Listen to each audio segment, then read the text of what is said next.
YCP ద్వారా బాగా popularity సంపాదించిన వారిలో ఒకరు దువ్వాడ. ఎన్నికలకు ముందు ఈయన మాజీ సీఎం జగన్ కోసం పవన్, చంద్రబాబు, లోకేష్ వంటి వారిపై ఏ రేంజ్లో కామెంట్లు విసిరాడో మనమంతా చూసాం. పవన్ కైతే నేరుగా మీడియా ముందుకొచ్చి చెప్పులు చూపించారు. అయితే 2024 ఎన్నికల్లో ఓడిపోయిన తర్వాత ఇతనిలో ఫైర్ బాగా తగ్గిపోయింది.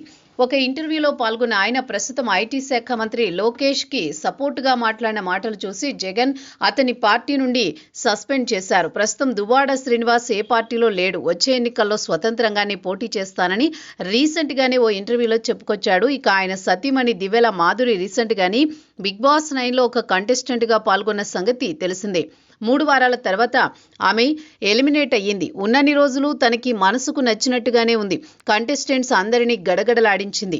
బయటకు వచ్చిన తర్వాతే ఎన్నో మాట్లాడింది. భరణి రీఎంట్రీ ఇచ్చినప్పుడే తనుజతో టాప్ 5లో ఉందిస్తామని స్టార్ మా యాజమాన్యం అతనికి చెప్పినట్టుగా చెప్పారని ఒక ఇంటర్వ్యూలో చెప్పుకొచ్చింది. తీరా చూస్తే సరిగ్గా ఆయన టాప్ 6 స్థానంలో ఎలిమినేట్ అయ్యాడు. దీంతో మాధురి చెప్పిన మాటలు అబద్ధమని తేలింది. అంతేకాకుండా రీతూ చౌదరి, డిమోన్ పవన్లు కలిసి ఉండడం రీతూ వాళ్ళ అమ్మకు నచ్చలేదని తనకు కాల్ చేసి చెప్పినట్టుగా దివ్యల మాధురి బిగ్ బాస్ షోలో అంటుంది. కానీ అందులో ఎలాంటి నిజం లేదు. రీతూ చౌదరి తల్లి ఈ మధ్యనే చెప్పుకొచ్చిన విషయాల్ని మనం గమనించవచ్చు.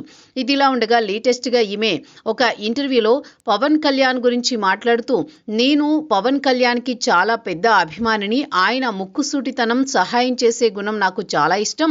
ఒకవేళ ఆయన టీడీపీతో కలవకపోయుంటే ఖచ్చితంగా నేను జనసేనలో చేరేదాన్ని అంటూ చెప్పుకొచ్చింది. దువ్వాడ మాట్లాడుతూ పవన్ ఖచ్చితంగా మంచి మనిషి, జనాలకు ఏదో ఒకటి చేయాలనే తపనున్న మనిషి అంటూ చెప్పుకొచ్చాడు. వీళ్ళిద్దరిలో అకస్మాత్తుగా కలిగిన జ్ఞానోదయాన్ని చూసి అభిమానులు షాక్ కి గురయ్యారు. సోషల్ మీడియాలో ఇప్పుడు ఈ వీడియో బాగా వైరల్ అవుతోంది.